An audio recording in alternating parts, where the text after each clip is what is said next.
Hello guys, आज अपन human reproduction का part 2 चालू करने जा रहे हैं। अब तक अपन ने पार्ट 1 में देखा कि मेंस्ट्रुअल साइकिल कैसे परफॉर्म होती है, मेल रिप्रोडक्टिव सिस्टम कैसे परफॉर्म होता है और स्पर्मियोजेनेसिस oogenesis की प्रोसेस कैसे परफॉर्म होती है। तो आज अपन पार्ट 2 में डिस्कस करने जाएंगे एग्स कैसे होते हैं, फिर फीटस का ग्रोथ कैसी होती है, फिर फर्टिलाइजेशन की प्रोसेस कैसी होती है। तो लेट गेट स्टार्टेड, बिना देरी के चलिए शुरू करते हैं। तो सबसे पहले अपन बात करते हैं एग्स की। एग्स मतलब बना रहता है oocyte यानी ओवम प्लस एग मेम्ब्रेन का।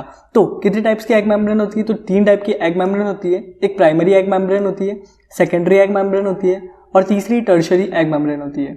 जो प्राइमरी एग मेम्ब्रेन रहती है वो लेयर होती है जो कि सीक्रेट होती है फ्रॉम दी oocyte इटसेल्फ। तो इसका एग्जाम्पल हो जाएगा अपना जोना पैलिसुडा जो मैमल्स के अंदर सीक्रेट होती है। सेकेंडरी एग मेम्ब्रेन जो कि सीक्रेट होती है from the primary egg membrane, यानी कि जो कि अपना एग्जाम्पल है मैमल्स के अंदर कोरोना रेडिएटा जो कि सीक्रेट होती है from the granulosa cells. Tertiary egg membrane जो कि सीक्रेट होती है by oviducts and the uterus. तो इसका एग्जाम्पल अपना हो जाएगा सिंपली जो शेल मेम्ब्रेन प्रेजेंट रहती है रेप्टाइल्स के अंदर या फिर जो जेली कॉर्ड प्रेजेंट रहता है अपने फ्रॉग्स के एग के अंदर। अब कितने टाइप्स के एग होते हैं? तो सबसे पहला इनके बहुत तरीके के बेसिस है क्लासिफिकेशन के। तो अपन सबसे पहले बात करते हैं on the basis of the amount of the yolk. इनके अंदर कितना यॉल्क अमाउंट प्रेजेंट रहता है। तो ये डिवाइड होते हैं on the basis of alecithal, microlecithal, mesolecithal and mega या मैक्रोलेसिथल। तो एलेसिथल क्या रहते हैं? इनके अंदर यॉल्क बिल्कुल एब्सेंट रहता है यानी नेग्लिजिबल अमाउंट के अंदर यॉल्क प्रेजेंट रहता है। इसका एग्जाम्पल अपने ह्यूमन एग्स। और माइक्रोलेसिथल के अंदर यानी कि जो इनके अंदर यॉल्क प्रेजेंट रहता है बहुत ही स्मॉल अमाउंट क्वांटिटी के अंदर प्रेजेंट रहता है। तो इसके एग्जांपल अपना marsupials, amphibians and sea urchin. फिर मीजोलेसिथल के अंदर मॉडरेट यॉल्क अमाउंट प्रेजेंट रहता है। इनके एग्जांपल अपना सिंपली एम्फीबियंस।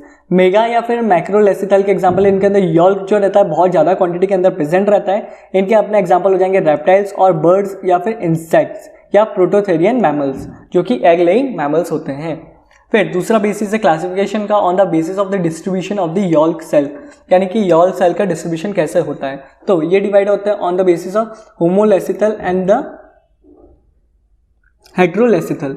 जो अपना होमोलेसिथल रहता है उसके अंदर आते हैं एलेसिथल और माइक्रोलेसिथल जिनके अंदर जो इवन डिस्ट्रीब्यूशन होता है अपने यॉल्क का, जैसे ये यॉल्क रहता है वो इवन डिस्ट्रीब्यूटेड होता है। जबकि अपना हेट्रोलेसिथल रहता है इनके अंदर जो यॉल्क रहता है वो बहुत ज़्यादा अमाउंट के अंदर प्रेजेंट रहता है जिस कारण ये इवनली डिस्ट्रीब्यूट नहीं होता, यानी कि मेगा या फिर मैक्रोलेसिथल इसका एग्जांपल है। तो ये फर्दर क्लासीफाई होता है ऑन द बेसिस ऑफ कैसे अपना यॉल्क का अरेंजमेंट होता है। तो ये आता है अपना टीलोलेसिथल, डिस्कॉइडल या फिर सेंट्रोलेसिथल। तो सबसे पहले अपन बात करते हैं अपना टीलोलेसिथल एग की। तो टीलोलेसिथल के एग के अंदर ये दोनों बराबर रहता है, यॉल्क और अपना जो साइटोप्लाज्म में रहता है। तो इसका एग्जाम्पल है अपने एम्फीबियंस। जो डिस्कॉइडल एग रहता है इनके अंदर यॉल्क ज़्यादा अमाउंट में प्रेजेंट रहता है एज कम्पेयर टू साइटोप्लाज्म। इसका एग्जांपल अपना रेप्टाइल्स या फिर बर्ड्स। जो सेंट्रोलेसिथल रहता है इनके अंदर यॉल्क रहता है वो सेंटर में प्रेजेंट रहता है, जबकि जो अपना साइटोप्लाज्म रहता है वो इनके सराउंड प्रेजेंट रहता है। तो इसका अपना एग्जाम्पल है अपना इंसेक्ट्स के जो एग रहते हैं वो इसका एग्जाम्पल है। फिर तीसरा क्लासिफिकेशन होता है on the basis of their shell, यानी कि शेल प्रेजेंट है या नहीं है। तो अगर शेल प्रेजेंट है तो वो क्लियोइडिक एग्स होंगे, अगर शेल एब्सेंट है तो वो नॉन क्लियोइडिक एग्स होंगे। तो क्लियोइडिक एग्स के अपने एग्जाम्पल है रेप्टाइल्स, बर्ड्स, इंसेक्ट्स वगैरह या प्रोटोथेरियन मैमल्स वगैरह। जो शेल की प्रेजेंस रहती है वो टेरेस्ट्रियल एडाप्टेशन का बहुत बड़ा सबूत है। नॉन क्लाइडिक एग्स के अंदर जो रहती है शेल एब्सेंट रहती है, इसके एग्जांपल हो जाएंगे अपने फिशेस, एम्फीबियंस और या फिर विविपेरस मैमल्स। अपन बात करते हैं structure of the human egg के बारे में। तो ह्यूमन एग का स्ट्रक्चर कैसा होता है, यानी कि जो अनफर्टिलाइज्ड फीमेल गैमेट रहता है उसका स्ट्रक्चर कैसा होता है। तो लार्जेस्ट एग रहता है अपना ऑस्ट्रिच का, स्मॉलेस्ट एग रहता है अपना डॉली कीटा का और जो लार्जेस्ट सेल रहता है ह्यूमन बॉडी का वो अराउंड रहता है 0.1 mm का। ये एलेसिथल रहता है। जो अपना ह्यूमन एग रहता है वो एलेसिथल रहता है, यानी इनके अंदर यॉल्क बिल्कुल भी एब्सेंट रहता है। इनके साइटोप्लाज्म अपन ooप्लाज्म बोलते हैं और ये सराउंडेड होता है फ्रॉम द प्लाज्मा मेम्ब्रेन जिसको अपन ooलेमा बोलते हैं। फिर इनके अंदर एक लार्ज न्यूक्लियस प्रेजेंट रहता है जो कि अपन जर्मिनल वेसिकल बोलते हैं, जिसको ये प्रोमिनेंट न्यूक्लियस रहता है। इनके अंदर सेवरस माइटोकॉन्ड्रिया प्रेजेंट रहते हैं जो कि प्रोवाइड करता है energy during cleavage in the zygote.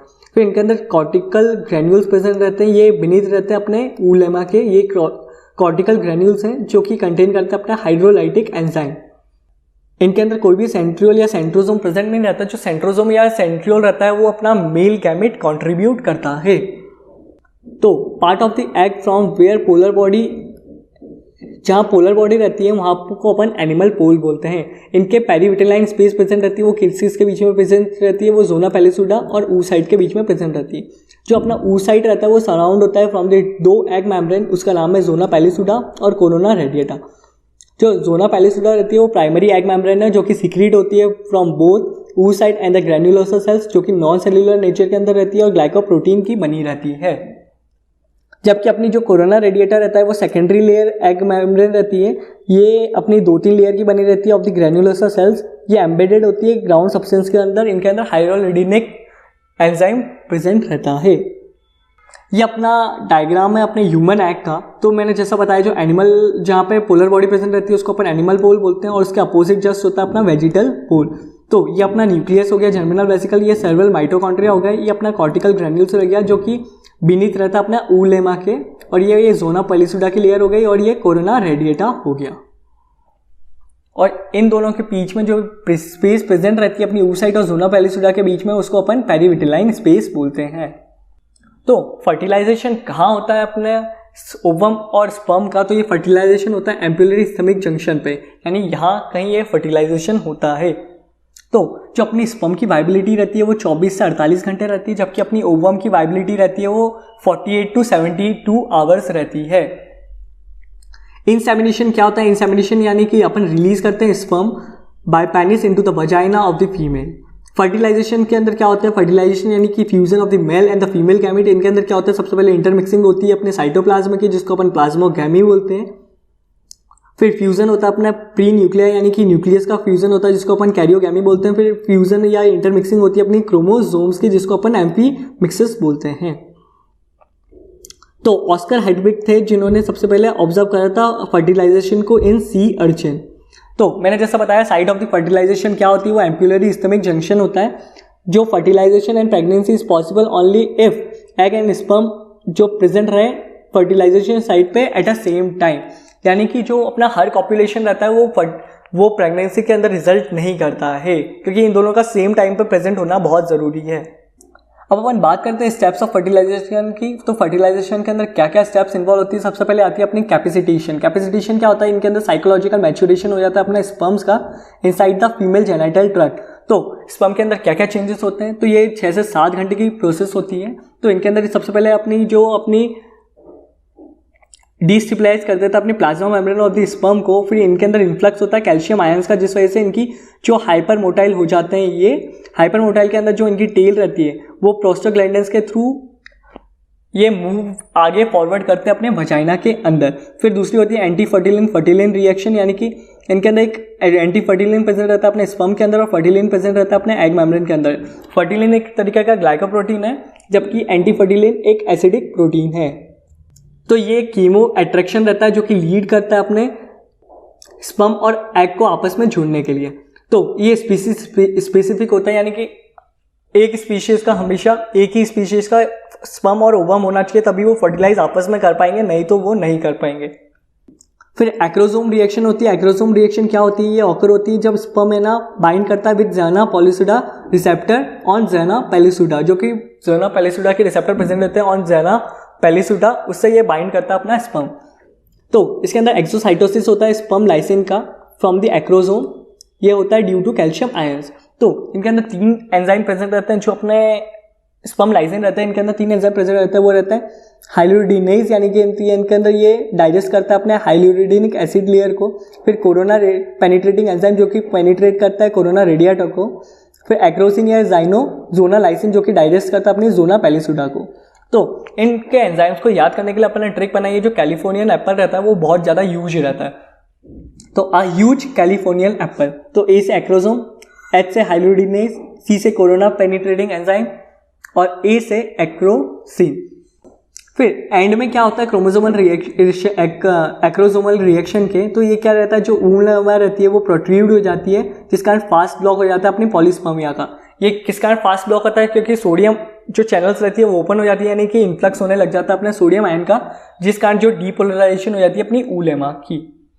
फिर आती है कॉर्टिकल रिएक्शन। कॉर्टिकल रिएक्शन क्या रहती है? कॉर्टिकल रिएक्शन जैसे स्पर्म टच करता है अपनी ऊ लेमा को, वैसे कैल्शियम का इन्फ्लक्स हो जाता है इनटू द ऊ प्लाज्म, जो कि हेल्प करता है fusion of the cortical granules with the ऊ लेमा। जो अपने जो कॉर्टिकल ग्रैन्यूल्स होते हैं वो ऊ लेमा के साथ फ्यूज होने लग जाते हैं due to calcium ions influx in the ooplasm, जिस कारण एक्सोसाइटोसिस होता है अपने कॉर्टिकल ग्रैन्यूल्स का into the perivitelline space.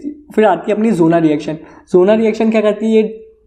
Damage of the zona पैलिसुडा, और या हार्डनिंग हो जाती है अपनी जोना पैलिसुडा की, ताकि और स्पर्म आके अटैक ना कर पाए। Critical in the zona reaction lead to the cortical in the zona reaction lead to the formation of the fertilisation membrane, यानी जो फर्टिलाइजेशन मेम्ब्रेन बनती है, यानी कि जो हार्डनिंग होती है अपनी मेम्ब्रेन की, ओवम की, वो होती है due to cortical reaction and zona reaction. Slow block होता है अपनी पॉलीस्पर्मी का ड्यू टू कैल्शियम आयन। जैसे कैल्शियम आयन इन्फ्लक्स करेगा वैसे कॉर्टिकल ग्रैन्यूल्स रहेंगे वो उलेमा के साथ फ्यूज कर जाएंगे। फिर अगर एंट्री हो जाती है स्पर्म की इनटू द ऊ प्लाज्म, तो यानी कि जो अपना जो नेक से जो मिडल पीस और टेल है वो अपना स्पर्म छोड़ देगा और केवल उसके अंदर न्यूक्लियस और सेंट्रियोल जाएगा। तो इससे कारण जो कंप्लीशन हो जाएगा मियोसिस 2 का, जो कि जो सेकेंडरी oocyte में अरेस्ट होता है मेटाफेज 2 वाली स्टेज के अंदर, वो मियोसिस 2 कंप्लीट हो जाएगा और फॉर्म होगी अपनी सेकेंड पोलर बॉडी और एक ओवम यानी oocyte बनेगा। तो जो अपना माइटोकॉन्ड्रिया रहता है वो कंट्रीब्यूट करती है केवल और केवल फीमेल गैमेट, और जो अपना सेंट्रियोल वाला पार्ट रहता है वो कंट्रीब्यूट करता है अपना केवल और केवल मेल गैमेट। मैंने जैसा बताया जो माइटोकॉन्ड्रिया इनहेरिटेंस होता है वो मैटरनल होता है, और जो सेंट्रियोल ऑफ द जाइगोट रहता है वो पैटर्नल रहता है, यानी कि अपने फादर का रहता है। सिनगैमी में क्या रहता है? सिनगैमी में सबसे पहले प्लाज्मोगैमी होगी, फिर कैरियोगैमी होगी, फिर एम्फीमिक्सिस होगी, फिर जाइगोट फॉर्मेशन होगा, फिर फाइनली जाइगोट बनेगा। तो इनके अंदर सारी प्रोसेस होती है, यानी प्लाज्मोगैमी, कैरियोगैमी, एम्फीमिक्सिस। एम्फीमिक्सिस जैसे मैंने बताया क्रोमोसोम का इंटरमिक्सिंग होना। तो जो जाइगोट रहता है वही फर्स्ट सेल रहता है अपने न्यू इंडिविजुअल का। तो सिग्निफिकेंस क्या होता है फर्टिलाइजेशन का? तो सिग्निफिकेंस होता है अपने को पॉलीस्पर्मी ब्लॉक करना पड़ती है और रीस्टोर करना कहती है डिप्लॉइडी कंडीशन, यानी 2n कंडीशन वापस अपने को रीस्टोर करना पड़ती है। Determination of sex and initiation of the cleavage division in the zygote. तो अपने को इनिशिएट भी करना पड़ता है cleavage division in the zygote. तो इनके सारी स्टेप्स को याद करने के लिए अपने बहुत ही शानदार ट्रिक बताई है। जो सेलिना और उसकी कंपनी है वो जायद मलिका की शादी में गए। तो Selena and company went to Zayed Malik's शादी। तो सी से अपना कैपेसिटुलेशन जो कि कारण होता है कैल्शियम के इन्फ्लक्स के कारण। फिर ए से अपने एग्रोसोमल रिएक्शन जो कि फास्ट ब्लॉक करता है due to sodium channel opening. फिर अपना सी से कॉर्टिकल रिएक्शन जो कि कैल्शियम आयन के कारण होती है जो कि स्लो ब्लॉक करती है। फिर जायद यानी कि जोना रिएक्शन जो कि कैल्शियम आयन के कारण होती है। फिर एम से मियोसिस 2 कंप्लीट हो जाती है। फिर शादी से सिनगैमी यानी जाइगोट का फॉर्मेशन होता है। अब अपन बात करते हैं एम्ब्रियोलॉजी, एम्ब्रियोजेनेसिस या डेवलपमेंट ऑफ द सेल के बारे में। तो ये स्टडी रहती है about the first 8 week of the pregnancy after the fertilisation. ये अपना एम्ब्रियो रहता है, अपन इसकी स्टडी करते हैं एम्ब्रियोलॉजी के अंदर। तो father of the animal embryology कौन है? कार्ल वैन बेयर है। तो इनके अंदर बहुत सारी वेरियस सक्सेसिव स्टेजेस होती है। सबसे पहले अपना जाइगोट फॉर्म होता है, जाइगोट के बाद इनके अंदर क्लीवेज होता है, क्लीवेज के बाद मॉड्यूला स्टेज आती है, मॉड्यूला के बाद ब्लास्टोसिस्ट आता है, ब्लास्टोसिस्ट के बाद गैस्ट्रुला आता है, गैस्ट्रुला के बाद न्यूरोग्लिया आता है, न्यूरोग्लिया के बाद अपना ऑर्गेनोजेनेसिस बनता है, फिर अपना न्यू इंडिविजुअल बनता है। तो सबसे पहले अपन बात करते हैं क्लीवेज की। तो क्लीवेज कैसे होता है? अगर जाइगोट रहा, जाइगोट फॉर्म होने के बाद 30 घंटे बाद अपना 2 सेल्ड फॉर्म हो जाता है, यानी इसके अंदर माइटोसिस डिवीजन होता है। फिर वापस ये फर्दर 40 आवर्स बाद ये फर्दर डिवाइड करता है और 4 सेल्ड स्टेज बनाता है। फिर 72 आवर्स बाद ये फर्दर डिवाइड करता है और 8 सेल्ड स्टेज बनाता है। तो क्लीवेज क्या रहता है? क्लीवेज के अंदर केवल और केवल इंटरफेस प्रेजेंट रहता है। इंटरफेस में केवल और केवल एस फेस प्रेजेंट रहता है। इनके अंदर जो माइटोटिक डिवीजन रहता है बहुत ज़्यादा रैपिड रहता है। जो डॉटर सेल रहते हैं उसको अपन ब्लास्टोमियर बोलते हैं, यानी कि जो साइज रहता है अपने ब्लास्टोमियर का वो डिक्रीज होता रहता है, बट जो अपना वॉल्यूम और साइज रहता है अपने एम्ब्रियो का वो हमेशा कांस्टेंट रहता है। इनके अंदर multiplicative growth of the embryo occur होती है, यानी कि इनके अंदर number of the cells increase होते हैं, size of the cell decrease होता है, बट जब अपना जो साइज और वॉल्यूम रहता है एम्ब्रियो का वो कांस्टेंट रहता है। तो जैसा फर्स्ट क्लीवेज होता है अपनी ह्यूमंस के अंदर वो रहता है मेरिडोनियल क्लीवेज, यानी कि एनिमल पोल से वर्टिकल पोल के बीच में ये डिवाइड करता है। फिर जो सेकंड क्लीवेज होता है जो कि 40 आवर्स के बाद होता है तो वो रहता है राइट एंगल पे एट अ मेरिडोनियल क्लीवेज के। फिर 72 आवर्स बाद जो थर्ड क्लीवेज होता है वो रहता है इक्वेटोरियल क्लीवेज, यानी कि ये रोटेशनल क्लीवेज रहता है। फिर ये होलोब्लास्टिक क्लीवेज होता है यानी रोटेशनल क्लीवेज होता है अपने ह्यूमंस के अंदर। ये इनडेटरमिनेट टाइप ऑफ द क्लीवेज है, यानी कि इनके अंदर जो अपना फेट रहता है वो बाद में डिसाइड होता है। अगर फर्स्ट क्लीवेज के बाद अगर दो सेल्स आपस में अलग हो जाएं तो वो मोनोजाइगोटिक ट्विंस बनाते हैं। जैसे ये अपने दो सेल्स हैं, ये आपस में अलग हो गए तो ये मोनोजाइगोटिक ट्विंस का फॉर्मेशन करते हैं। तो अपन सबसे पहले बात करते हैं टाइप्स ऑफ क्लीवेज के बारे में। तो टाइप्स ऑफ क्लीवेज, बहुत तरीके के टाइप्स ऑफ क्लीवेज होते हैं। तो सबसे पहले अपन बात करेंगे कि कौन से डिवीजन, सरफेस बाय डिवीजन होंगे। तो जो अपना मेरिडोनियल रहता है वो एनिमल पोल और अपना जो वेजिटल पोल रहता है, वेजिटेटिव पोल रहता है, उसमें बीच में डिवाइड होता है। फिर जो वर्टिकल रहता है उसके आसपास थोड़ा आगे जाके डिवाइड होता है। जो इक्वेटोरियल रहता है वो बीच में डिवाइड होता है, और जो अपना लैटिट्यूडनल रहता है वो थोड़ा सा ऊपर डिवाइड होता है इक्वेटोरियल एक्सिस के ऊपर।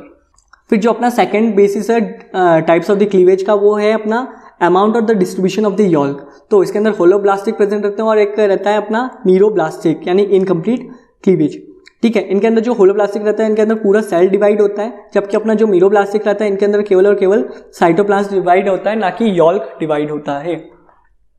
तो इसके एग्जांपल अपना होलोब्लास्टिक के इलेसिथल, माइक्रोलेसिथल एंड द मीजोलेसिथल। तो ये इक्वली होलोब्लास्टिक क्लीवेज भी होता है और एक अनइक्वल होलोब्लास्टिक क्लीवेज होता है। जो इक्वल होता है वो एलेसिथल और माइक्रोलेसिथल के अंदर होता है, जबकि अनइक्वल अपना मीजोलेसिथल के अंदर होता है। फिर अपन बात करें तो मीरोब्लास्टिक की बात करें तो इनके अंदर मेगालेसिथल इसका एग्जांपल है। इसके अंदर डिस्कॉइडल और जो अपना सेंट्रोलेसिथल रहता है जो कि इंसेक्ट के अंदर मिलता है, उसके अंदर ये अनइक्वल डिस्ट्रीब्यूशन होता है, यानी इनके अंदर केवल और साइटोप्लाज्म डिवाइड करेगा, ना कि अपना यॉल्क डिवाइड करेगा। फिर अपन बात करें कितने टाइप्स के क्लीवेज होते हैं। एक रेडियल क्लीवेज होता है, फिर एक बायलेटरल क्लीवेज होता है, स्पाइरल क्लीवेज होता है, रोटेशनल क्लीवेज होता है जो कि अपने बॉडी के अंदर मिलता है। जो रोटेशनल क्लीवेज रहता है वो मैमल्स के अंदर फाउंड आउट होता है। फिर फेट ऑफ द ब्लास्टोमियर कैसे डिसाइड होता है, यानी कि ये पहले डिसाइड हो जाए तो अपन उसको इंटर डेटर्मिनेट बोलते हैं, और फिर अगर फेट अपना पहले डिसाइड हो जाए तो उसको अपन डेटर्मिनेट बोलते हैं। अगर बाद में डिसाइड हो तो अपन उसको इनडेटर्मिनेट बोलते हैं। जो ड्यूट्रोसोम्स रहता है इनडेटर्मिनेट, और जो डेटर्मिनेट रहता है वो अपना प्रोटोजोम्स रहता है। फिर आती है अपनी क्लीवेज के बाद मॉड्यूलर स्टेज। मॉड्यूलर स्टेज के अंदर सॉलिड बॉल प्रेजेंट रहती है 8 to 16 सेल्स की, जो कि एक मलबेरी लाइक स्ट्रक्चर रहता है, यानी कि मलबेरी की तरह लिखता है, इस वजह से अपन इसको मॉड्यूला बोलते हैं। ये प्रेजेंट रहता है इनके अंदर, फैलोपियन ट्यूब के अंदर ये प्रेजेंट रहता है, और इनके साथ जोना पेलिसुडा भी इंटैक्ट रहती है ताकि एक्टोपिक प्रेगनेंसी ना हो पाए। अपन बात करते हैं ब्लास्टोसिस्ट की। तो मैमल्स के अंदर ये प्रेजेंट रहता है, ठीक है, और अदर एनिमल्स के अंदर अपन इसको ब्लास्ट्यूला बोलते हैं। इनके अंदर सबसे पहले प्रोसेस होती है कैविटेशन के अंदर, यानी कि जो यूट्राइन मिल्क रहता है वो स्वेप अप हो जाता है अपना ब्लास्टोसिस्ट के अंदर और फॉर्म होती है अपनी ब्लास्टोसेल कैविटी। फिर अपना आता है हैचिंग ऑफ द ब्लास्टोसिस्ट। तो यानी कि जो अपना ब्लास्टोसिस्ट रहता है वो जोना पेलिसुडा इसकी रप्चर हो जाती है। रप्चर होने के कारण ये जो अपना फैगोसाइटिक जो एक्टिविटी दिखाता है अपना ट्रोपोब्लास्ट, यानी कि अटैचमेंट हो जाता है अपनी एंडोमेट्रियम वॉल से। फिर इम्प्लांटेशन हो जाता है, इम्प्लांटेशन कम होता है, यानी कि ब्लास्टोसिस्ट अपना इम्प्लांट हो जाता है अपनी एंडोमेट्रियम यानी यूट्राइन वॉल के अंदर। ये होता है ऑन डे 6 या फिर डे 7 पे। तो जो अपनी जोला से पेनिसुलर रहती है वो प्री मैच्योर इम्प्लांटेशन को प्रिवेंट करती है। जो अपनी जोना पेनिसुलर अगर रप्चर हो जाए प्री मैच्योर, यानी पहले ही रप्चर हो जाए, फैलोपियन ट्यूब के अंदर रप्चर हो जाए, तो ये फैलोपियन ट्यूब के अंदर अपनी इम्प्लांट हो जाएगी और बहुत ही पेनफुल कंडीशन होगी। यानी आप सोच सकते हो फैलोपियन ट्यूब के अंदर अगर एम्ब्रियो इम्प्लांट हो जाए तो बहुत ज़्यादा दिक्कत हो जाती है, यानी फैलोपियन ट्यूब फटने के चांसेस भी हो सकते हैं। तो इस कंडीशन को अपन एक्टोपिक प्रेगनेंसी बोलते हैं। अब अपन बात करते हैं स्ट्रक्चर ऑफ द ब्लास्टोसिस्ट। तो स्ट्रक्चर कैसा होता है ब्लास्टोसिस्ट का, तो इसके अंदर जो ट्रोपोप्लास्ट प्रेजेंट रहता है, जो ट्रोपोप्लास्ट रहता है उसके अंदर ये आउटर पेरिफेरल लेयर बनाता है सेल्स का। इनके अंदर भी दो रहते हैं, एक साइटोट्रोपोप्लास्ट रहता है, एक सिन साइटोट्रोपोब्लास्ट रहता है। जो साइटोट्रोपोब्लास्ट रहता है वो इनर सेलुलर लेयर रहती है, और जो सिन साइटोट्रोपोब्लास्ट रहता है ये multi nucleated outer layer present रहती है, जो कि फॉर्म करती है फिंगर लाइक प्रोजेक्शन, जिसको अपन क्रोनिक विलाय रहते बोलते हैं। जो अपना विलाय रहता है वो कनेक्ट होता है with the decidual crypts to form the placenta. यही ट्रोपोब्लास्ट रहता है वो फॉर्म करता है अपना कॉरियोन लेयर को। तो डे 7 पे कैसे इम्प्लांटेशन होगा, जो अपना ये अपनी एंडोमेट्रियम में, तो अपन इसको डेसिडुआ बोलने लग जाते हैं यूट्राइन वॉल को। तो जो डेसिडुआ बेसिलिस रहती है वो और डेसिडुआ कैप्सुलरिस पूरे एम्ब्रियो को कवर कर लेती है, और डेसिडुआ बेसिलिस और ये जो अपना ट्रोपोब्लास्ट रहते हैं ये प्लेसेंटा के अंदर फॉर्मेशन के लिए काम आते हैं। जो ट्रोपोब्लास्ट रहता है वही सिक्रीट करता है अपना एससीजी यानी ह्यूमन क्रोनिक गोनेडोट्रोपिन हार्मोन को, जो कि 8th डे से सिक्रीट होना चालू हो जाता है और ये till 12th week of the pregnancy तक सिक्रीट होता है, यानी कि यही मेंटेन करता है अपने कॉर्पस ल्यूटियम को टिल 3rd मंथ तक। जो HCG रहता है वो एक्ट करता है लाइक LH और यही रेस्क्यू करता है अपने डाइंग कॉर्पस ल्यूटियम को। जो HCG रहता है वो अपने जो कॉर्पस ल्यूटियम अगर मरने वाला रहता है तो यही उसको बचाता है। फिर जैसे अपना इंक्रीज हो जाता है प्रोजेस्टेरोन लेयर का तो ये एमेनोरिया कंडीशन ला देता है, यानी कि कोई मेंसेस ऑकर नहीं होंगे क्योंकि अपनी जो शेड नहीं हुई है जो अपनी एंडोमेट्रियम रहती है। तो अपन प्रोजेस्टेरोन को अपन प्रेगनेंसी हार्मोन भी बोलते हैं। तो बेसिस का अपना प्रेगनेंसी टेस्ट का यानी ग्रेविडिस टेस्ट का तो ये प्रेजेंट होता है, यानी HCG हार्मोन का ये टेस्ट करता है इन द यूरिन। अब हम बात करते हैं HCG हार्मोन की। तो HCG हार्मोन ही रिस्पॉन्सिबल रहता है अपने ये जो बिहेवियर और साइकोलॉजिकल चेंजेस आते हैं प्रेग्नेंट वुमेन्स के अंदर, यानी कि इनके मूड विंग्स हो जाते हैं, नोजिया कंडीशन आ जाती है, अपने को फटीग यानी स्लीपलीनेस लगने लग जाती है, फूड कॉरस चेंजेस हो जाते हैं यानी कि इनको खट्टा पसंद आने लग जाता है। ये तो HCG के कारण रिस्पॉन्सिबल होता है। अब हम बात करते हैं टाइप्स ऑफ ब्लास्टुला के बारे में। तो कितने टाइप्स के ब्लास्टुला होते हैं? तो ये होता है एक अपना सीटोब्लास्टुला रहता है, एक स्टीरोब्लास्टुला रहता है, एक पेरीब्लास्टुला रहता है और एक डिस्कोब्लास्टुला रहता है।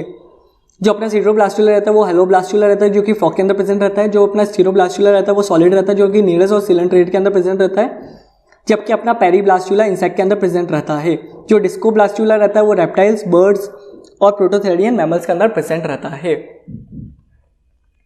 अब ब्लास्टुला की ग्रोथ कैसी होती है? तो ब्लास्टुला की ग्रोथ बात करें तो ये अपना ब्लास्टुला रहता है, इनके अंदर एपीब्लास्ट और हाइपोब्लास्ट के अंदर कन्वर्ट हो जाते हैं जो इनर सेल मास रहता है। फिर इनके अंदर कैविटेशन होता है तो ये एमनियोटिक कैविटी और प्राइमरी यॉल्क कैविटी बनाते हैं। फिर इनके अंदर एक्स्ट्रा एम्ब्रियोनिक मीजोडर्म का फॉर्मेशन होता है, तो यानी कि मीजोडर्म का फॉर्मेशन होने के बाद ये वाली लेयर बनाएंगे।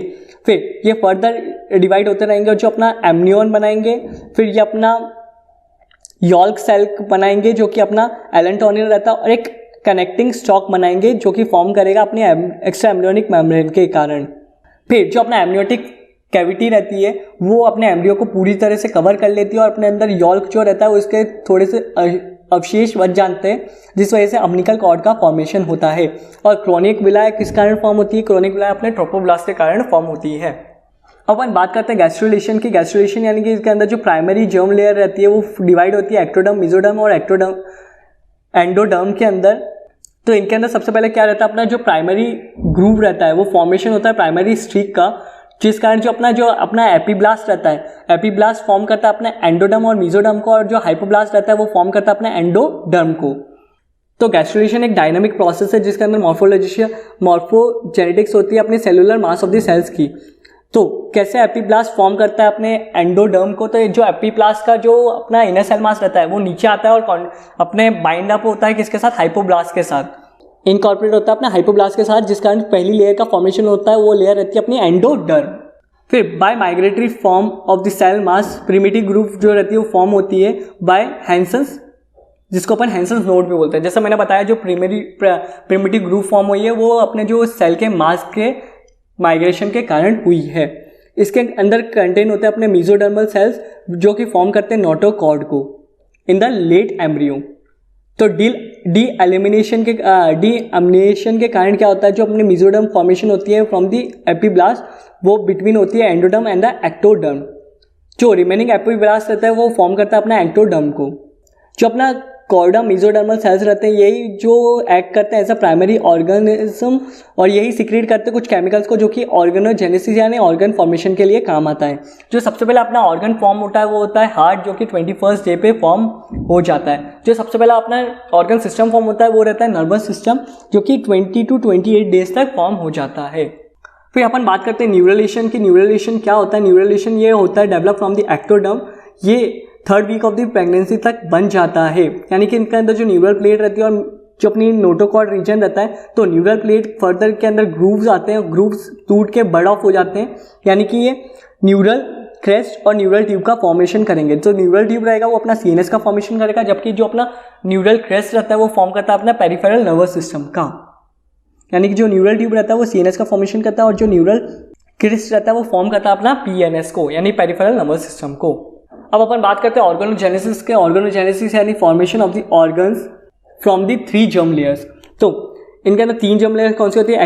एक्टोडर्म रहती है, एक मेसोडर्म रहती है और तीसरी एंडोडर्म रहती है। तो अपनी एक्टोडर्म किसके मिलके बनती है? तो एक्टोडर्म फॉर्म होती है, अपनी एक्टोडर्म फॉर्म करके अपने नर्वस सिस्टम को, पिट्यूटरी ग्लैंड, पीनियल ग्लैंड को, cornea, lens, retina of the eyes को, स्किन को, अपने एक्सटर्नल ईयर को, इंटरनल ईयर को, नेजल, ओरल, एंगनल स्फिंक्टर को और एनिमल ऑफ द टीथ को और एड्रिनल मेडुला को। यानी ये सारे अपने को स्ट्रक्चर याद करने हैं। तो अपन एक जैसे अपन किसी लड़की को शादी में देखने जाते हैं तो वो उसका अपन सब नाक, कान, आँख, चेहरा, दांत वगैरह सब देखते हैं, तो उसकी ब्रेन की कैपेसिटी क्या है वो सब अपन इस कैटेगरी में आएंगे। तो मेसोडर्म की बात करें तो मेसोडर्म बनाती है अपने कनेक्टिव टिश्यू को, स्केलेटन सिस्टम को, मसल्स को, except iris, ciliary muscles and the erector pili of the skin and the memory gland.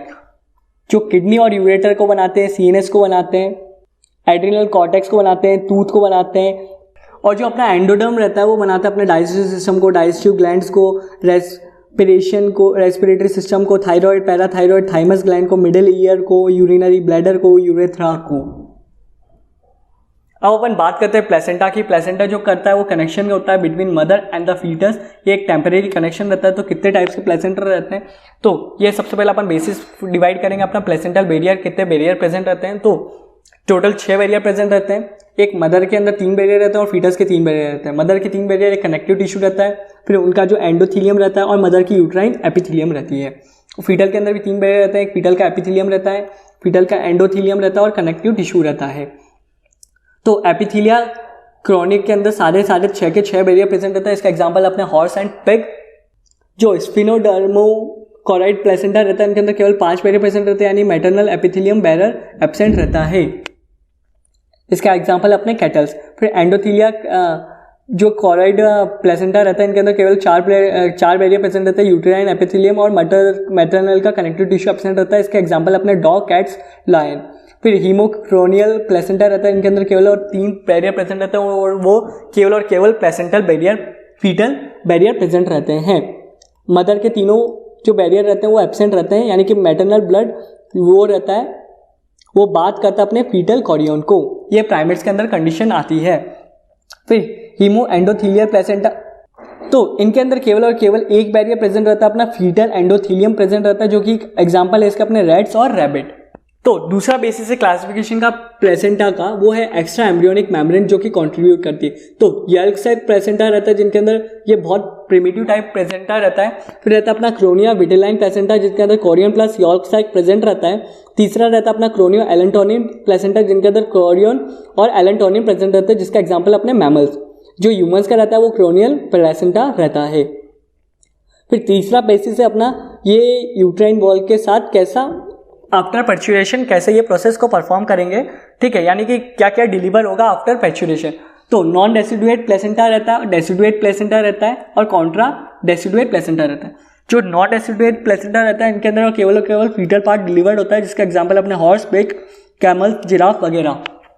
और जो अपना डेसिडुएट रहता है इनके अंदर both foetal and the maternal part delivered होता है, इसका एग्जाम्पल अपने मैमल्स, जो कि ह्यूमंस के अंदर दोनों फीटल और मैटरनल पार्ट दोनों डिलीवर्ड होता है। फिर कॉन्ट्रा डेसिडुएट यानी इनके अंदर केवल और केवल फीटल पार्ट डिलीवर्ड होता है बट मैटरनल का कुछ पार्ट डिलीवर्ड होता है। तो इसका एग्जाम्पल अपने टैप्ला जो कि मूल रहता है। फिर चौथा बेसिस अपने क्लासिफिकेशन का क्रोनिक विलाय डिस्ट्रीब्यूशन, यानी कि जो अपना क्रोनिक विलाय रहता है वो कैसा डिस्ट्रीब्यूट होता है। तो नॉन डेसिडुएट के अंदर आते हैं डिफ्यूज टाइप, कैटिकोडोनी और इंटरमीडिएट टाइप। फिर जो अपना डेसिडुएट रहता है इनके अंदर जोनरी डिस्कॉइडल और मेटा डिस्कॉइडल रहते हैं। जो मेटा डिस्कॉइडल रहते हैं वो प्राइमेट्स के अंदर फाउंड आउट होते हैं। तो अपन बात करते हैं ह्यूमन प्लेसेंटा के बारे में। तो ह्यूमन प्लेसेंटा एक फिजिकल और साइकोलॉजिकल कनेक्शन रहता है between the mother and the foetus. ये फॉर्म्ड होता है by both maternal and the foetal tissue. तो मैटरनल का कंट्रीब्यूशन क्या रहता है, ये डेसिडुआ बैसिलस रहता है, यानी कि जो एंडोथीलियम प्रेजेंट रहती है यूट्राइन टिश्यू की वॉल की। फिर फीटल का कंट्रीब्यूशन क्या रहता है, इनके अंदर कोरियन प्रेजेंट रहता है, यानी कि कोरियन विलाय कंट्रीब्यूट करता है अपना प्लेसेंटा के अंदर। तो ये टेम्परेरी ऑर्गन रहता है जो कि फॉर्म होता है ड्यूरिंग प्रेगनेंसी के वक्त। तो जो अपना डेसिडुएट रहता है यानी कि इनके अंदर फीटल और मैटरनल पार्ट दोनों डिलीवर्ड होते हैं। मेटा डिस्कॉइडल रहता है नेचर के अंदर, ये हीमोक्रोनियल टाइप रहता है, यानी इनके अंदर केवल और केवल 3 फीटल बैरियर प्रेजेंट रहते हैं, ना कि मैटरनल बैरियर प्रेजेंट नहीं रहते हैं। फिर जो प्लेसेंटा रहता है वो एक्ट करता है as a barrier between the maternal and the foetal blood, यानी कि जो ये मिक्सिंग नहीं हो पाती अपनी फीटल ब्लड और मैटरनल ब्लड की।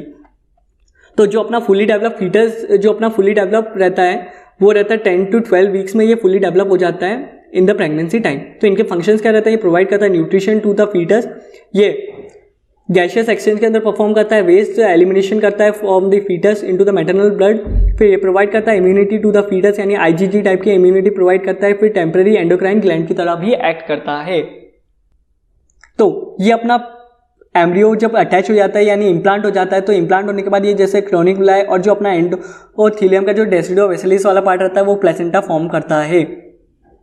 फिर जो अपना हार्मोन्स रहते हैं जो प्रोड्यूस होते हैं फ्रॉम द प्लेसेंटा, उसका जो है वो है सबसे पहला रहता है वो प्रोजेस्टेरोन रहता है जो कि मेंटेन करता है प्रेगनेंसी को, फिर एस्ट्रोजन रहता है जो कि प्रोलिफरेट करता है अपने एंडोमेट्रियम को और हेल्प करता है ब्रेस्ट डेवलप फॉर्मेशन के अंदर जो प्रेगनेंसी के वक्त। फिर ये एचसीजी का सिक्रीशन भी करता है यानी कि ह्यूमन गोनेडोट्रोपिन का सिक्रीशन करता है, ये मैक्सिमम रहता है एट द 12 वीक और ये मेंटेन करता है अपने कॉर्पस ल्यूटियम को ड्यूरिंग प्रेगनेंसी यानी कि 3rd मंथ तक ये मेंटेन करता है अपने कॉर्पस ल्यूटियम को। फिर जो एससीटी रहता है यानी कि ह्यूमन क्रोनियो का थायरोडोट्रोपिनिन यानी कि जो ये थायराइड का सिक्रीशन बढ़ा देगा अपने फीमेल के अंदर यानी मदर के अंदर थायराइड का सिक्रीशन बढ़ा देगा, जिसका जो फीटस का मेंटल सोशल डेवलप हो पाएगा, मेंटल और फिजिकल डेवलप हो पाएगा। HCS यानी HPL यानी कि जो अपना ह्यूमन प्लेसेंटल लैक्टोजन रहता है ये स्टिमुलेट करता है फीटल की ग्रोथ को, जो कि एक्सर्ट करता है ग्लूकोज को, है ना, और यही प्रिपेयर करता है अपनी मेमोरी ग्लैंड को फॉर द लैक्टेशन यानी कि हेल्प करता है मिल्क सिक्रीशन के अंदर। HCACTH यानी कि ह्यूमन क्रोनियोकॉर्टिकोट्रोपिक हार्मोन, ये प्लेसेंटल स्टेरोइडोजेनेसिस रहता है, ये यानी कि इंक्रीज करता है अपने एस्ट्रोजन लेवल को at a time of delivery और यही डिटरमाइन करता है time of the child birth. ये बहुत इंपॉर्टेंट हार्मोन है। रिलैक्सिन का जो पिक रहता है वो 14 वीक तक बहुत ज़्यादा हाईएस्ट हो जाता है यानी कि डिलीवरी के वक्त ये प्रोड्यूस होगा फ्रॉम दी ओवरी और सॉफ्टन करेगा और अपने प्यूबिस सिम्फाइसिस को रिलैक्स करेगा और पेल्विक लिगामेंट को भी, जो कि ईजी करेगा अपनी चाइल्ड बर्थ को, यानी कि इंक्रीज करेगा कार्डियक आउटपुट को, रीनल ब्लड फ्लो को, आर्टरियस कैपिलरीज को मैटरनल की। जो सब्सटेंसेस रहते हैं और जो पैथोजन रहते हैं जो कि क्रॉस कर सकते हैं अपने प्लेसेंटल बैरियर को, उसका वो है glucose, oxygen, CO2, IgG type antibody, thyroid और अपना इंसुलिन हार्मोन। और कुछ हार्मफुल सब्सटेंस भी रहते हैं जो कि क्रॉस कर सकते हैं अपने प्लेसेंटा को, वो है कैफीन, निकोटीन, कोकीन, अल्कोहल। इस वजह से प्रीफर किया जाता है कि प्रेग्नेंट वुमेन्स के अंदर अपन अल्कोहल को ना दें। तो और भी जो वायरसेस रहते हैं वो भी अपने को प्लेसेंटा को क्रॉस कर सकते हैं। उसका एग्जांपल अपने toxoplasmosis rubella virus, cytomegalo virus, हाफ सिंप्लेक्स वायरस, वर्टिसेला वायरस, फिर ट्रेपोनेमा पैलिडियम वायरस, फिर HIV वायरस भी अपना क्रॉस कर सकता है प्लेसेंटा को। इनको याद करने के लिए अपने ट्रिक बनाई है, वो है टॉर्च। अब अपन बात करते हैं अम्निकल कॉर्ड की। अम्निकल कॉर्ड के अंदर वाटर जेली प्रेजेंट रहती है, कनेक्ट करती है प्लेसेंटा को विद फीटस। इनके अंदर 3 ब्लड वेसल्स रहती है, 2 अम्निकल आर्टरी रहती है जो कि डीऑक्सीजनेटेड ब्लड को ले जाती है और एक अम्निकल वेन रहती है जो कि ऑक्सीजनेटेड ब्लड को लेके आती है। ठीक है, जैसे ये अपनी मैटरनल की ब्लड हो गई, ये अपना ब्लड बाथ हो गया, इसके अंदर क्रोनिक प्रेजेंट रहते हैं जो कि टेक करते हैं अपने ब्लड्स को। तो जो अम्निकल ब्लड रहता है, अम्निकल वेन रहती है, उनके अंदर 100% फीटल ब्लड रहता है। प्लेसेंटा और जो अम्निकल कॉर्ड रहती है वो स्टेम सेल का, इनके अंदर स्टेम सेल भी प्रेजेंट रहती है जो कि प्रिजर्व कर सकते हैं at a time of delivery, और ये पूरा का पूरा ऑर्गन सिस्टम को बनाने की ताकत रखती है स्टेम सेल्स। गेस्टेशन पीरियड की बात करें तो ये टाइम रहता है between the conception to the birth. तो ह्यूमन के अंदर ये टाइम रहता है from the 266 day from the conception और 280 days from the day first of the last menstrual cycle.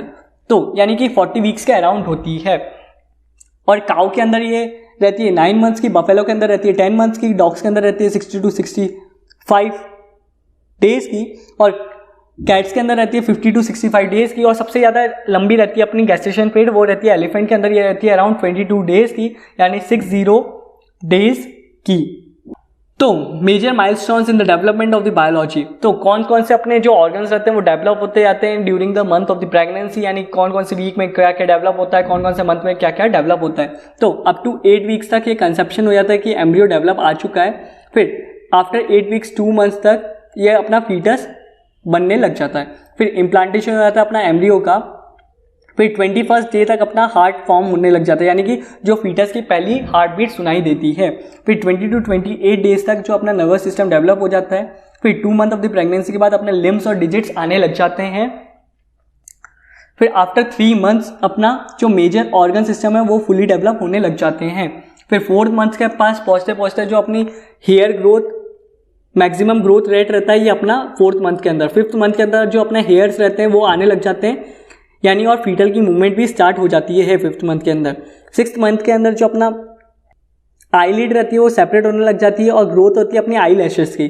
7th month तक ये जो सर्फेक्टेंट रहते हैं, यानी कि जो न्यूमोटॉक्सिन प्रेजेंट रहता है अपने लंग्स के अंदर, जो सर्फेक्टेंट्स लेसिथिन प्रेजेंट रहता है, ये बनने लग जाता है और इनके अंदर 7th मंथ के अंदर डिसेंड होता है अपने टेस्टिस का इनटू द स्क्रोटम। टार्टोजेंस क्या रहते हैं? ये केमिकल्स रहते हैं जो कि प्रोड्यूस करते हैं मालफॉर्म फीटस को, यानी कि ये अपने फीटस को हार्म करते हैं और जो ये बहुत कुछ अटपटंगा फीटस बना देते हैं। तो fetus is most sensitive to the teratogens during first 3 months and the 12th week of the pregnancy. तो अल्कोहल रहता है वो मेंटल रिटार्ड कर देता है अपनी न्यू बॉर्न की। स्मोकिंग रहता है वो क्लेफ्ट लिप फॉर्म करता है या क्लेफ्ट पैलेट फॉर्म करता है।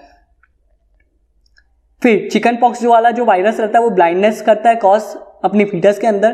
फिर एक और जो थाइलिडोमाइड ड्रग रहता है, ये भी बहुत बड़ा टार्टोजन है जो कि अमेरिका के अंदर एक लेडी को दे दिया गया था। उसको कुछ अमेरिकन सिकनेस, उसको मॉर्निंग सिकनेस हो रही थी, इस कारण उसको ये ड्रग दिया गया था। बट जो इनका फीटस रहता है वो बिल्कुल ही, जो इनको ये प्रेग्नेंट वुमेन थी, इस कारण जो इनका फीटस था वो बहुत ज़्यादा माल फॉर्म्ड हो गया, यानी कि इनके अंदर जो इसके माल फॉर्म्ड हो गए सारे लिम्स, यानी उसके लिम्स बहुत बड़े हो गए या बहुत छोटे रह गए थैलिडोमाइड ड्रग के कारण। फिर अपन बात करते हैं पार्चुरेशन प्रोसेस की। तो पार्चुरेशन यानी explosion of the fetus from the uterine cavity. तो at the time of delivery जो रहता है अपना प्लेसेंटल प्रोजेस्टेरोन का लेवल रहता है वो फॉल हो जाता है, यानी प्लेसेंटा प्रोजेस्टेरोन लेवल डिक्रीज हो जाता है, जिस कारण first stimulating contraction parturition show होता है। यानी ये किस कारण होता है? ये फुली डेवलप फीटस के कारण होता है और प्लेसेंटा के कारण होता है। तो फुली डेवलप फीटस के कारण किस कारण हो गया कि प्रोजेस्टेरोन का लेवल डिक्रीज हो गया, और प्लेसेंटा के कारण क्या हुआ? HCST CST जो हार्मोन रहता है वो time of the child birth को डिसाइड करता है।